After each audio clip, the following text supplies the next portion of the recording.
கர்த்தருக்குள் பிரியமானவர்களே, மார்ச் 21 இன்றைய பனித்துளிகளின் தலைப்பானது மந்திரவாதம் பலனற்றது.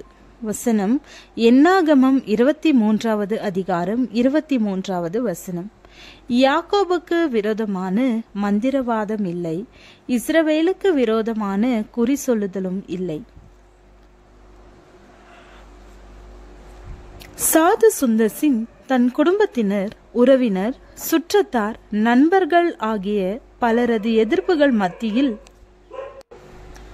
ஆண்டவராகிய இயேசு கிறிஸ்துவே மெய்யான தெய்வம் என்ற உறுதியான சாட்சியை கடைபிடித்தார்.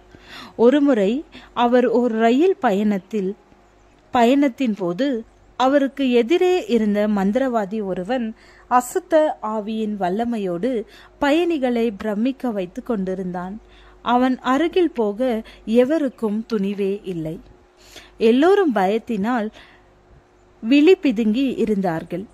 ஆனால் சாதுவோ எந்த சலனமும் இல்லாமல் சாந்தமாய் அமர்ந்திருந்தார். அவரை வெகு எரிச்சலோடு பார்த்த மந்திரவாதி, என் சக்தியை உம்மிடத்தில் காட்டப் போகிறேன் என்றான். சாதுவோ சிரித்தவாறு சரி என்று சொன்னார். அவரை அசைத்து கூட பார்க்க முடியவில்லை.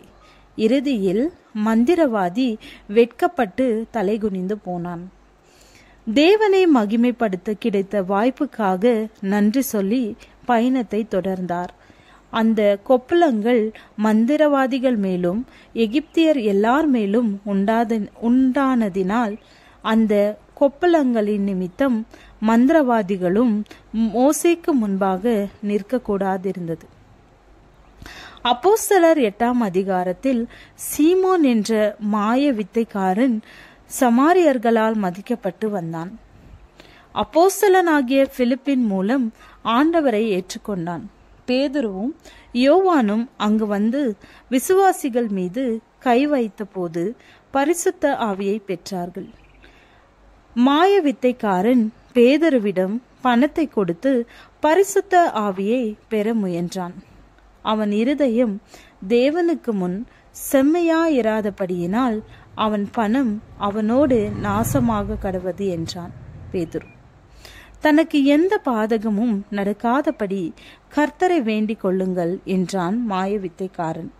அப்போஸ்தலர் 13ஆம் அதிகாரத்தில் பரேசு என்ற யூதன் ஒரு மாய வித்தைக்காரனும் கள்ள தீர்க்கதரிசியுமானவன். போப்பா பட்டணத்தில் செர்கியோ பவுல் என்னும் அதிபதியை விசுவாசத்தினின்று திருப்பும்படி முயற்சித்தான். பவுல் அவனை உற்று பார்த்து அவனுடைய கிரியை சாத்தானுடைய முயற்சிதான் என்ற போது அவன் குருடனானான். அந்த அதிபதி விசுவாசத்திற்குள் நடத்தப்பட்டான். மாம்சத்தின் கிரியைகள் வெளியரங்கமாயிருக்கின்றன. இப்படிப்பட்டவைகளை செய்கிறவர்கள் தேவனுடைய ராஜ்யத்தை சுதந்திரிப்பதில்லை என்று முன்னே நான் சொன்னது போல இப்பொழுதும் உங்களுக்கு சொல்லுகிறேன். உலகம் முழுவதும் ஒருவரை ஒருவர் அழிக்க மந்திரவாதம், பில்லிசூனியம் என்று சாத்தானின் கண்ணியில் சிக்கி தவிக்கிறார்கள். அவர்களுக்கு ஒளியாகிய இயேசுவை காட்டுவோம். ஜெபம். கர்த்தாவே, பாவக்கட்டில் சிக்கி தவிக்கும் மக்களுக்கு வழிகாட்ட எங்களை பயன்படுத்தி அருளும். ஆமேன்.